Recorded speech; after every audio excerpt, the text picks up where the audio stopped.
Saudara-saudara yang dikasihi Tuhan, kebangkitan Kristus membawa sukacita bagi kita. Melalui kebangkitannya kita beroleh kehidupan yang penuh pengharapan dan damai sejahtera. Pujilah nama Tuhan dengan hati yang bergemar. Tuhan telah bangkit. Haleluya.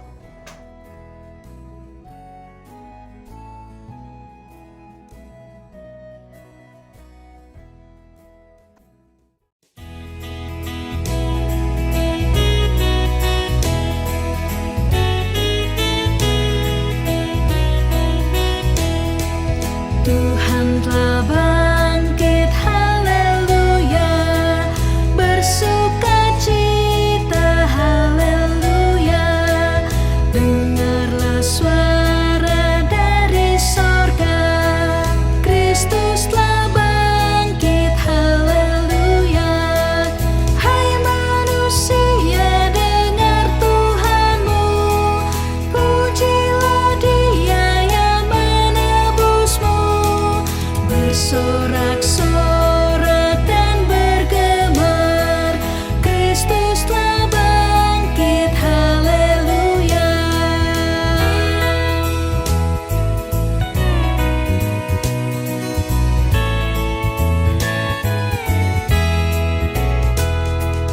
Pujilah Dia, haleluya, yang disalibkan, haleluya.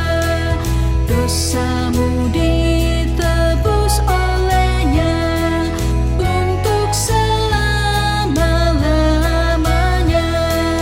Dosa terhapus oleh darahnya, dalam kasih-Nya ku bahagia. Mari bersyukur dan pujilah, Kristus telah bangkit, haleluya.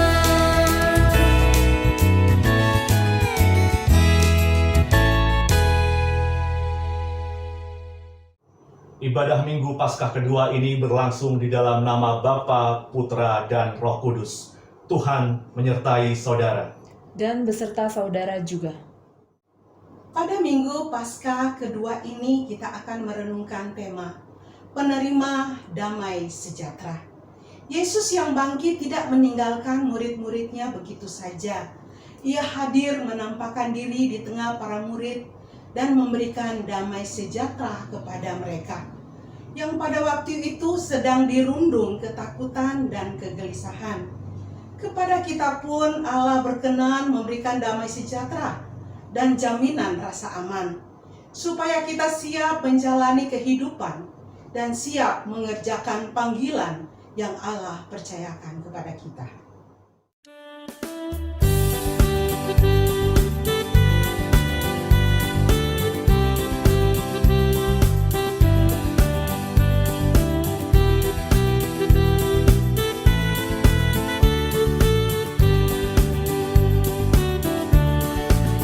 Ada damai sejahtera Allah, ada damai sejahtera Allah, ada damai sejahtera Allah di hatiku.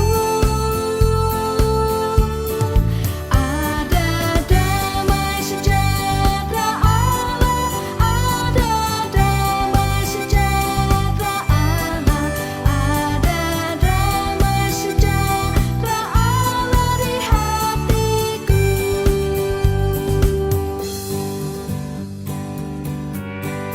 Ada damai sejahtera Allah, kasih Allah berlimpah-limpah, rahmat Allah bagaikan sungai di hatiku.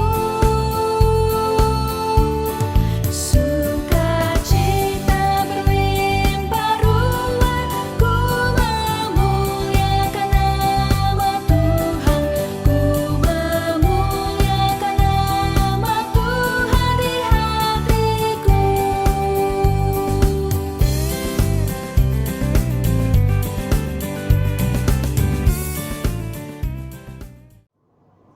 Saudaraku, kita akan menaikkan doa pengakuan dosa kita.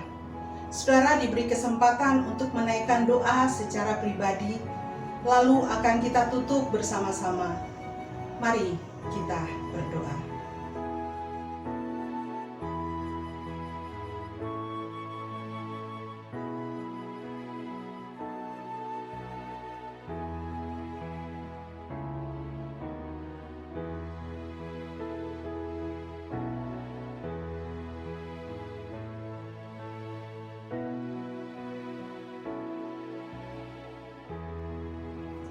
Allah yang Maha Kasih, inilah pengakuan kami atas dosa dan kesalahan kami lakukan.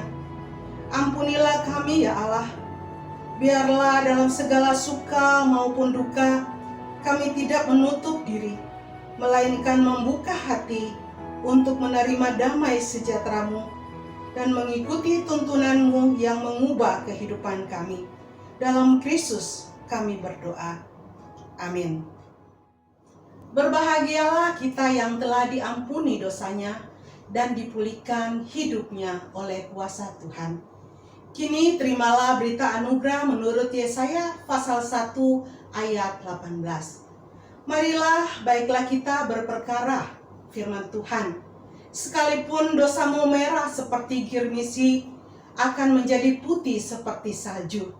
Sekalipun berwarna merah seperti kain kesumbah, akan menjadi putih seperti bulu domba. Demikianlah berita anugerah dari Tuhan. Syukur kepada Allah. Mari kita berdoa. Bapa Surgawi, di dalam ibadah Minggu Paskah kedua ini kami rindu untuk mendengarkan sabda-Mu. Tuntunlah kami oleh Roh Kudus, biarlah pikiran hati kami diterangi oleh firman Tuhan. Dan bagaimana firman Tuhan itu dapat kami maknai, kami hidupkan di dalam keseharian kami. Tolonglah hamba-Mu yang menyampaikan ya Tuhan, di dalam keterbatasan dan kelemahannya, Engkau boleh memakai dia. Di dalam nama Tuhan Yesus kami menyerahkan seluruh rangkaian pemberitaan firman Tuhan ini. Amin. Bacaan pertama terambil dari Kisah Para Rasul 4 ayat 32 sampai 35. Adapun kumpulan orang yang telah percaya itu, mereka sehati dan sejiwa, dan tidak seorang pun yang berkata bahwa sesuatu dari kepunyaannya adalah miliknya sendiri, tetapi segala sesuatu adalah kepunyaan mereka bersama. Dan dengan kuasa yang besar, rasul-rasul memberi kesaksian tentang kebangkitan Tuhan Yesus, dan mereka semua hidup dalam kasih karunia yang melimpah-limpah.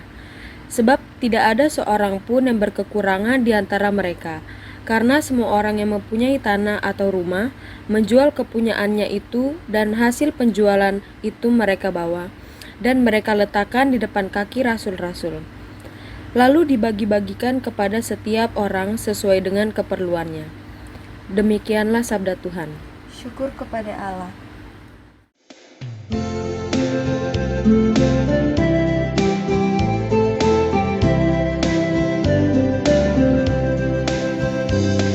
Sungguh alangkah baiknya, sungguh alangkah indahnya, bila saudara-saudara diam bersama dengan Roh Kudus, seperti minyak yang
kedua diambil dari 1 Yohanes pasal 1 ayat 1 sampai pasal 2 ayat 2.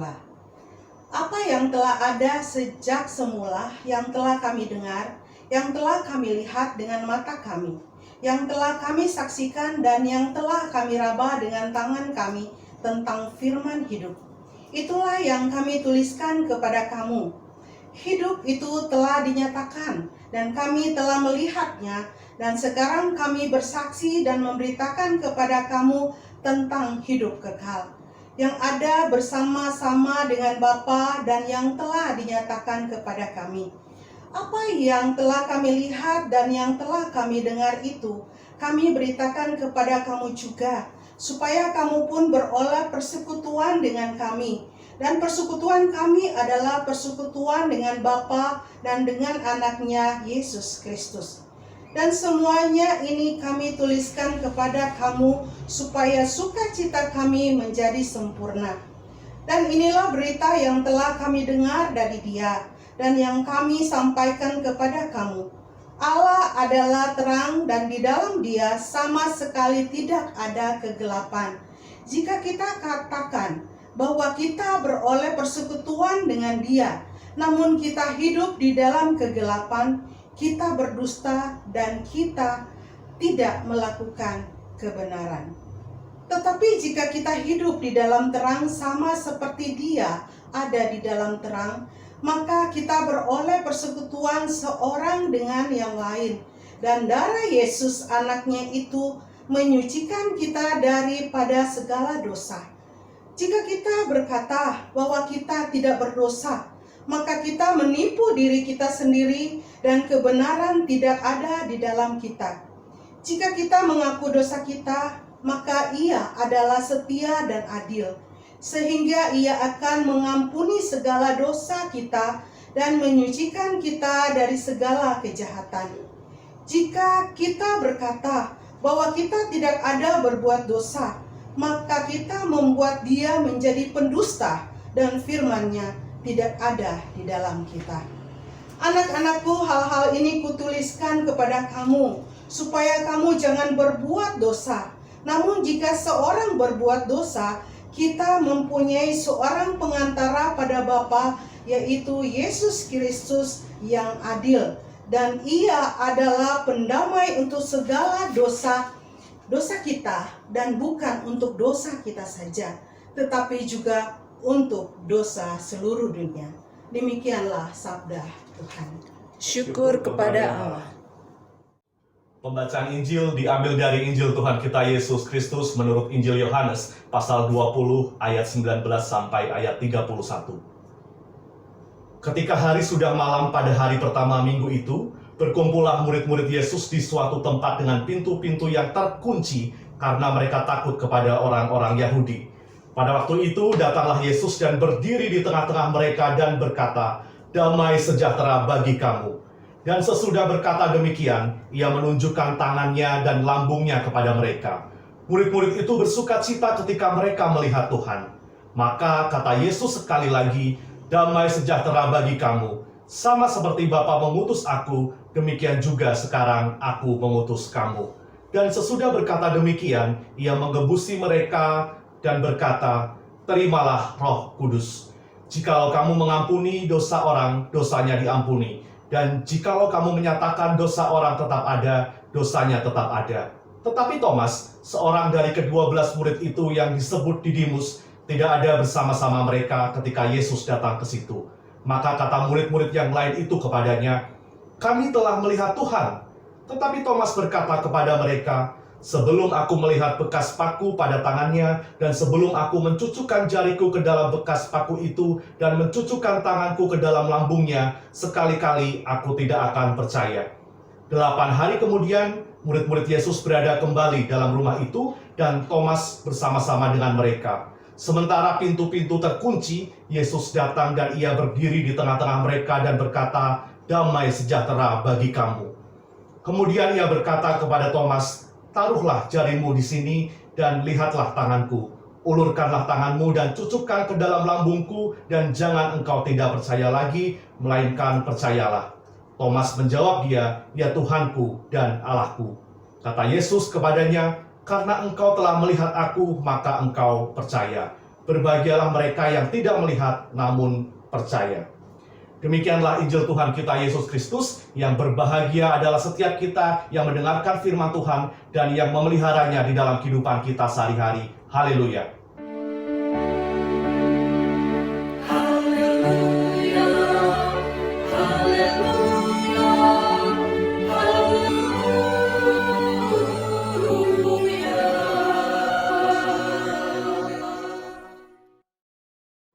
Saudara-saudara yang dikasihi oleh Tuhan, rasa aman merupakan salah satu kebutuhan yang cukup mendasar bagi kita manusia. Di dalam sebuah teori piramida kebutuhan menurut Abraham Maslow, seorang psikolog Amerika Serikat, dijelaskan di sana bahwa kebutuhan akan rasa aman ditempatkan pada posisi atau jenjang kedua dari bawah setelah kebutuhan fisiologis seperti makan, minum, pakaian, dan tempat tinggal terpenuhi. Dan kebutuhan terhadap rasa aman ini meliputi kebutuhan perlindungan dari bahaya fisik atau juga psikis dan emosional. Nah, saudara-saudara, pada saat ini kebutuhan akan rasa aman meningkat sejalan dengan maraknya persoalan atau peristiwa yang terjadi di dalam kehidupan kita sehari-hari yang mendatangkan rasa takut dan juga rasa tidak aman atau insecure. Berita mengenai aksi terorisme seperti bom bunuh diri yang menyasar gereja belum lama ini, juga berita tindak kejahatan dan kriminalitas yang tidak pernah sepi dari layar handphone atau layar TV, juga ancaman bencana alam yang sepertinya bisa terjadi sewaktu-waktu, membawa rasa tidak aman, membuat kita merasa was-was. Belum termasuk kebutuhan akan rasa aman terhadap masa depan kita. Mungkin ada di antara kita yang takut sakit, takut menghadapi kesulitan untuk mempertahankan usaha atau pekerjaan kita. Bagaimana nanti kalau kehidupan kita tidak terpelihara dan seterusnya. Saudara-saudara, rasa takut dan rasa tidak aman sesungguhnya wajar dan alamiah. Tetapi jika tidak disikapi dengan baik, dengan benar, maka rasa takut dapat melumpuhkan kita. Terlebih jika kita tenggelam dalam rasa takut tersebut. Karena rasa takut yang berlebihan, atau karena merasa tidak ada yang menjamin keamanannya, seseorang bisa mengalami kekaburan identitas. Ia tidak lagi punya keberanian untuk berjuang mengatasi pergumulan. Saudara-saudara, rasa takut dan rasa tidak aman yang amat sangat juga pernah dirasakan oleh para murid Yesus setelah gurunya mati. Mereka tentu merasa syok karena di dalam waktu yang sangat singkat, guru mereka ditangkap dan diadili secara paksa dan dijatuhi hukuman salib. Sebagai pengikut setia Yesus, bukan tidak mungkin jika mereka akan menjadi sasaran orang-orang Yahudi selanjutnya. Ada ancaman persekusi yang bisa dilakukan oleh orang-orang yang membenci Yesus kepada murid yang selama ini sering terlihat bersama-sama dengan Yesus. Nah, di dalam ketakutan, kegelisahan, dan rasa tidak aman yang mereka rasakan, mereka melakukan proteksi diri atau survival mechanism. Mekanisme bertahan hidup yang acap kali dilakukan oleh seseorang atau makhluk hidup ketika berhadapan dengan sebuah ancaman atau bahaya yang besar. Ketika ada ancaman persekusi yang mungkin saja datang, para murid lalu bersembunyi di sebuah ruang dengan pintu-pintu yang terkunci dengan rapat. Proteksi diri yang dilakukan oleh para murid menandakan bahwa mereka belum sungguh-sungguh memahami ketika Yesus berulang kali secara tersirat mengajar tentang penderitaan dan kebangkitannya. Dan kematian Yesus bagi mereka mungkin menjadi akhir bagi cerita, bagi jati diri mereka sebagai murid-murid Yesus, seolah tidak ada lagi harapan. Namun, saudara-saudara, di tengah situasi yang menggelisahkan tersebut, Yesus tiba-tiba hadir di tengah mereka. Tentu ini bukan peristiwa biasa. Para murid pasti terkejut mendapati guru mereka ada di dalam ruangan yang telah mereka kunci dengan rapat. Yesus yang bangkit memang, saudara-saudara, tidak bisa dibatasi oleh ruang dan waktu. Ia mampu untuk menembus proteksi-proteksi yang dibuat oleh manusia, menembus pintu-pintu yang terkunci oleh akibat rasa takut dan gelisah yang mereka rasakan. Dan sebagai guru yang selama ini bersama-sama dengan para murid, Yesus tentu memahami, mengenali ketakutan dan kegelisahan murid-muridnya. Dan kehadirannya sungguh tepat waktu, sekaligus tepat sasaran, karena sesuai dengan kebutuhan para murid pada waktu itu yang merindukan jaminan rasa aman. Apa yang Yesus lakukan? di tengah perjumpaannya dengan para murid. Yang pertama, saudara-saudara, di dalam bacaan Injil kita disampaikan bahwa Yesus memberi salam damai sejahtera bagi kamu. Yang di dalam bahasa aslinya, bahasa Yunani adalah Irene, atau di dalam bahasa Ibrani Shalom, yang berarti selamat, damai, kehidupan yang harmonis, selaras, dan sebuah perasaan tenang meskipun ada di tengah badai. Salam ini mengandung pesan yang penting bagi para murid, yaitu bahwa Yesus memahami ketakutan mereka dan saat ini ia hadir untuk menyapa mereka supaya mereka tidak lagi takut dan juga gelisah. Yang kedua, Yesus menunjukkan tangannya dan lambungnya kepada para murid, di mana pada tangan dan lambungnya terdapat bekas luka, dipaku dan juga ditombak. Yesus hendak menunjukkan bukti fisik kehadirannya kepada para murid bahwa ia ini loh sungguh-sungguh guru mereka yang kini hidup. Dan tubuh kebangkitannya, saudara-saudara, tidak lantas meniadakan bekas luka fisik yang pernah ia derita. Bekas luka itu tetap ada sebagai bukti bahwa Allah telah merangkul kerapuhan dan penderitaan manusia demi menyelamatkan dunia.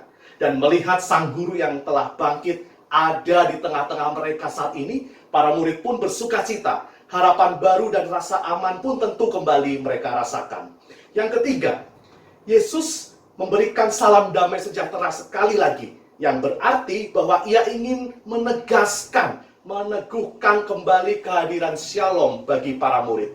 Sang guru ingin mereka menjadi teguh hati, berdamai dengan jati diri mereka saat ini sebagai murid-murid Kristus yang sudah bangkit dari kematian. Dan tidak hanya itu, saudara-saudara, damai sejahtera yang Yesus berikan juga memungkinkan mereka untuk melakukan karya yang lebih luas. Yesus mengatakan, sama seperti Bapa mengutus aku, demikian juga aku sekarang mengutus kamu. Untuk apa para murid diutus? Tentu saja untuk melanjutkan karya Tuhan Yesus di dalam mewartakan cinta kasih Allah. Yesus juga memberikan legitimasi kepada para murid dan memperlengkapi mereka dengan Roh Kudus. Yesus memberikan daya, semangat, dan energi kepada para murid supaya mereka berani menjadi saksinya, memberitakan kabar baik ke seluruh dunia. Kemudian yang keempat, saudara-saudara, di dalam konteks perjumpaan dengan Thomas yang pada pertemuan pertama tidak ikut dan kemudian meragukan cerita teman-temannya yang berkata bahwa mereka telah melihat Tuhan, tetapi Tuhan Yesus tetap berupaya untuk menyapa Thomas secara pribadi atau secara personal. 8 hari kemudian setelah perkumpulan yang pertama, diadakan perkumpulan kembali di ruang tertutup dan Tuhan Yesus kembali hadir untuk menyapa para murid dengan salam damai sejahtera. Dan di sana, Yesus secara pribadi menyapa Thomas. Ia menunjukkan bekas luka pada tangannya dan meminta Thomas mencucukkan tangan ke lambung Yesus jika memang dengan cara itu Thomas bisa menjadi percaya. Namun dengan berjumpa secara langsung dengan Yesus gurunya, Thomas langsung percaya dan meyakini bahwa Yesus yang berdiri di hadapannya adalah Yesus yang kini sudah bangkit dari kematian. Perjumpaan Thomas dengan Yesus sang guru mendatangkan pengakuan iman dari mulut Thomas, ya Tuhanku dan Allahku. Saudara-saudara, sungguh perjumpaan para murid dengan Yesus yang bangkit menjadi perjumpaan yang mengubahkan. Yesus yang mengenal perasaan para murid yang sedang tertekan oleh rasa takut dan kegelisahan, tidak henti-hentinya memberikan sapaan peneguhan supaya mereka yang takut dan ragu menjadi percaya bahwa ada damai sejahtera Allah yang diberikan bagi jiwa-jiwa yang dipenuhi ketakutan dan kecemasan. Damai sejahtera Allah yang diberikan kepada para murid pada akhirnya mendatangkan keberanian dan sebuah kesadaran baru bagi mereka untuk maju berkarya bersama Kristus. Persekutuan para murid yang semula diwarnai dengan ketakutan dan ketertutupan, kini sudah berubah menjadi persekutuan para murid yang diwarnai dengan keteguhan untuk mempersaksikan Kristus yang bangkit. Saudara-saudara, kepada kita, Allah juga berkenan memberikan damai sejahteranya. Maukah kita menerimanya?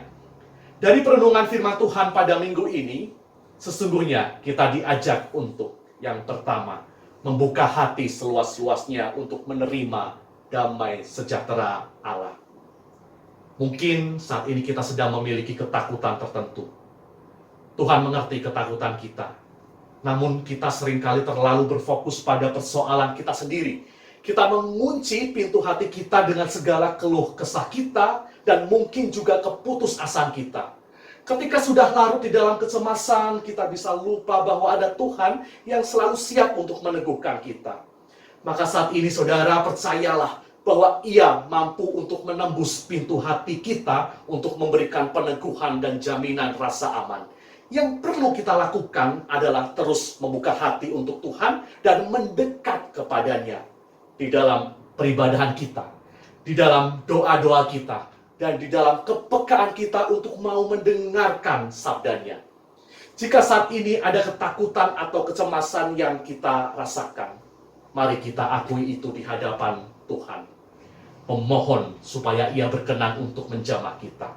Biarkanlah aliran damai sejahtera itu mengalir memasuki seluruh ruang kehidupan kita, sehingga ruang-ruang ketakutan, ruang-ruang kecemasan, ruang-ruang keraguan digantikan dengan ruang yang penuh rasa aman yang diberikan sendiri oleh Tuhan. Kemudian yang kedua, kita diajak untuk meneruskan damai sejahtera yang telah kita terima kepada sesama dan juga kepada dunia. Seperti para murid diutus untuk mewartakan cinta kasih dan damai sejahtera Allah ke tengah dunia, kita umat Kristen juga diutus untuk menjadi dutanya. Artinya, umat Kristen bukan menjadi penerima damai sejahtera yang pasif, tetapi menjadi penerima yang aktif, yang mau memfollow up atau menindaklanjuti kabar baik yang telah kita dapatkan sebelumnya. Damai sejahtera yang kita terima tidak boleh hanya berdiam di dalam diri kita saja, tetapi harus kita teruskan kepada sebanyak mungkin orang, bahkan kepada seluruh ciptaan atau alam lingkungan. Kabar baik Allah harus dihadirkan melalui sikap hidup kita, di dalam kemauan kita untuk berbagi kehidupan, keramahan, dan solidaritas yang tulus dalam kehidupan kita sebagai orang Kristen, baik kita sebagai pribadi maupun kita sebagai gereja. Siapkah kita untuk menjadi pewarta damai sejahtera Allah? Sudahkah tutur kata kita, pikiran kita, sikap hidup kita mencerminkan cinta kasih Allah di dalamnya, yang melaluinya orang-orang dapat melihat keteladanan Kristus? Saudara-saudara yang dikasihi oleh Tuhan, rasa aman yang sejati hanya dapat dirasakan ketika kita menerima damai sejahtera dari Allah. Manusia bisa melakukan banyak proteksi diri atau perlindungan diri, tetapi proteksi sejati tentu datang dari Allah yang mau dan mampu untuk menguatkan kita dalam setiap suka maupun duka yang kita alami. Damai sejahtera memang bisa terhubung dengan situasi atau kondisi tertentu yang sedang kita hadapi, entah itu suka ataupun duka. Tetapi lebih dari itu, saudara-saudara, damai sejahtera sesungguhnya adalah soal sikap hati kita yang mau menerima keadaan kita di dalam segala pergumulannya dengan menyediakan diri untuk terus berpaut dan berpengharapan kepada Tuhan, serta sedia untuk berjuang menjalani kehidupan bersama dengan Tuhan.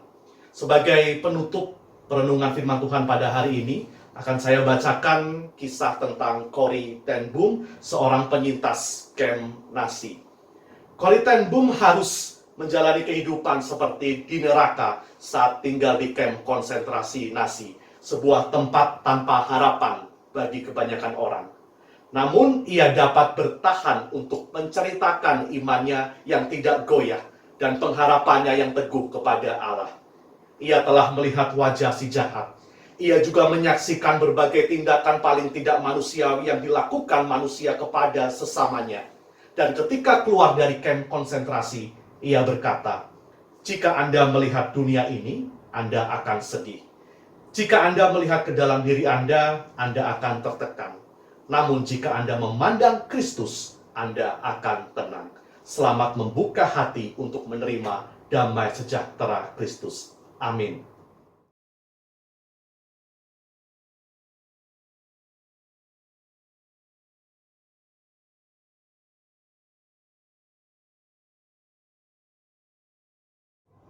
Bersama dengan umat Tuhan di segala abad dan tempat, marilah kita memperbaharui iman percaya kita dengan menyatakan pengakuan iman rasuli bersama-sama. Aku percaya kepada Allah, Bapa yang Maha Kuasa, Halik langit dan bumi, dan kepada Yesus Kristus, anaknya yang tunggal Tuhan kita, yang dikandung dari Roh Kudus, lahir dari anak darah Maria, yang menderita sengsara di bawah pemerintahan Pontius Pilatus, disalibkan, mati dan dikuburkan, turun ke dalam kerajaan maut, Pada hari yang ketiga, bangkit pula dari antara orang mati, naik ke sorga, duduk di sebelah kanan Allah, Bapa yang Maha Kuasa. Dan dari sana ia akan datang untuk menghakimi orang yang hidup dan yang mati. Aku percaya kepada Roh Kudus, gereja yang kudus dan am, persekutuan orang kudus, pengampunan dosa, kebangkitan orang mati, dan hidup yang kekal. Umat yang dikasihi oleh Tuhan, marilah kita menaikkan doa syafaat kita. Allah yang Maha Kasih, kami kembali datang menghadap Engkau. Kami bersyukur untuk firman-Mu yang menguatkan kami bahwa Tuhan Yesus senantiasa memberikan damai sejahtera kepada kami di tengah ketakutan maupun kegelisahan kami. Juga ketika pada saat ini ada saudara-saudara kami, anggota jemaat maupun simpatisan GKI Jati Bening Indah yang bergumul dengan persoalan di dalam kehidupannya, untuk saudara-saudara kami yang saat ini sedang sakit maupun di dalam masa pemulihan, kiranya Engkau berkenan untuk melawat mereka. Biarlah melalui perawatan medis ataupun obat-obatan, mereka dapat berpulih seperti sedia kala. Tuhan juga kiranya menolong saudara-saudara kami yang bergumul dengan persoalan perekonomian maupun pekerjaan maupun kerinduan untuk pemulihan relasi di tengah keluarga. Kiranya Engkau menolong mereka, meneguhkan mereka. Biarlah di dalam pergumulannya mereka dapat bergantung sepenuhnya kepada Tuhan. Juga untuk pergumulan orang tua yang masih harus mendampingi anak-anak di dalam sekolah secara daring, biarlah Tuhan juga memberikan kekuatan. Untuk anak-anak kami juga diberikan kesabaran, meskipun saat ini situasinya masih sulit, tetapi mereka tetap dapat bertanggung jawab dengan apa yang menjadi tugas serta panggilan mereka. Kami juga berdoa untuk Gereja Tuhan GKI Jati Bening Indah, kiranya Tuhan menolong kami untuk tetap setia mengabarkan berita sukacita, pengharapan, bagaimana pemulihan akan dihadirkan oleh Tuhan melalui kesaksian maupun pelayanan kami. Biarlah melalui ibadah daring yang masih kami lakukan sampai saat ini, jemaat maupun simpatisan GKI Jati Bening Indah dapat tetap tersapa dan lekat hati untuk menghimpun persekutuan yang hangat, erat juga akrab. Kami juga berdoa bagi bangsa negara kami di tengah situasi yang juga saat ini sedang kami hadapi untuk berbagai persoalan sosial ataupun politik. Kiranya Engkau berkenan untuk melawat kami. Berkati setiap pemimpin mulai dari tingkat pusat sampai dengan tingkat daerah. Berikan hikmat dan kebijaksanaan di dalam mereka menjalankan tugas dan tanggung jawabnya. Untuk bencana alam yang dialami oleh saudara-saudara kami, khususnya di Nusa Tenggara Timur, kiranya Tuhan juga berkenan untuk menolong dan menghiburkan. Pakai kami ya Tuhan untuk memberikan dukungan tidak hanya melalui doa tetapi di dalam dukungan materi ataupun bantuan yang lain yang dapat kami berikan kepada mereka. Berikanlah kepada bangsa negara kami ya Tuhan cinta kasih-Mu, damai sejahtera-Mu di tengah situasi yang seringkali tidak menguntungkan oleh karena banyak perbedaan ataupun keragaman, tetapi biarlah damai itu dapat kami sungguh upayakan di dalam kehidupan kami sehari-hari. Inilah doa kami ya Tuhan yang kami alaskan di dalam satu nama, Tuhan Yesus yang mengajarkan kami berdoa. Bapa kami yang di surga, dikuduskanlah nama-Mu, datanglah kerajaan-Mu, jadilah kehendak-Mu di bumi seperti di surga. Berikanlah kami pada hari ini makanan kami yang secukupnya, dan ampunilah kami akan kesalahan kami, seperti kami juga mengampuni orang yang bersalah kepada kami. Dan janganlah membawa kami ke dalam pencobaan, tetapi lepaskanlah kami dari yang jahat. Karena Engkaulah yang punya kerajaan, dan kuasa, dan kemuliaan, sampai selama-lamanya. Amin. Damai sejahtera Allah meneguhkan dan menguatkan langkah hidup kita. Dalam segala situasi kita dimampukan untuk mengucap syukur pada Tuhan. Dengan sukacita marilah kita membawa persembahan bagi Tuhan. Sembari mengingat firman-Nya dalam Ibrani pasal 13 ayat 15-16. Sebab itu marilah kita oleh Dia senantiasa mempersembahkan korban syukur kepada Allah, yaitu ucapan bibir yang memuliakan nama-Nya. Dan janganlah kamu lupa berbuat baik dan memberi bantuan, sebab korban-korban yang demikian yang berkenan kepada Allah.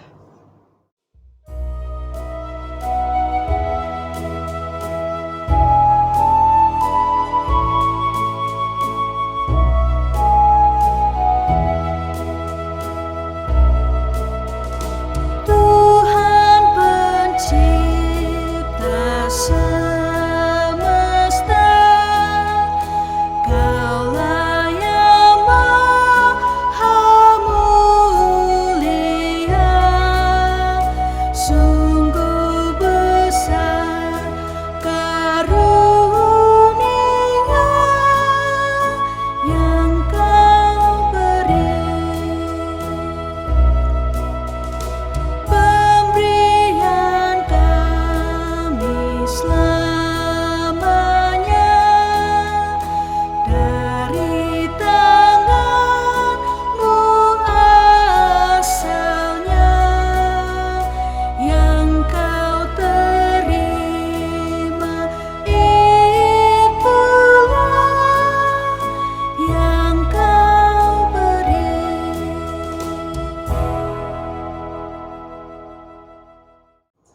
kita berdoa.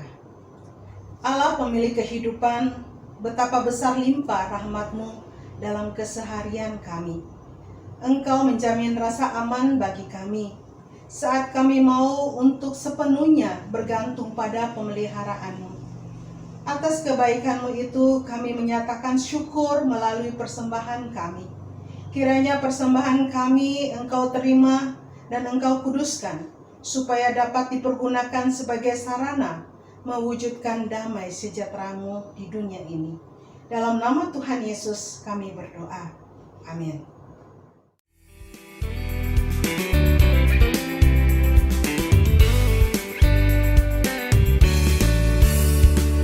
Indah mulia bahagia penuh bersandarkan lengan yang kekal. Damai dan berkat sungguh milikku bersandarkan lengan yang kekal. Aman, aman dari bencana dan susah. Aman, aman bersandarkan lengan yang kekal.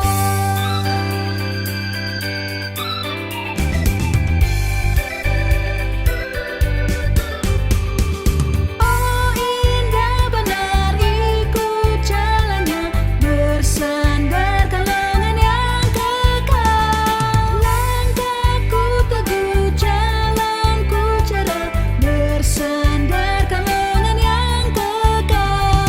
Aman, aman dari bencana dan susah. Aman, aman bersandarkan lengan yang kekal.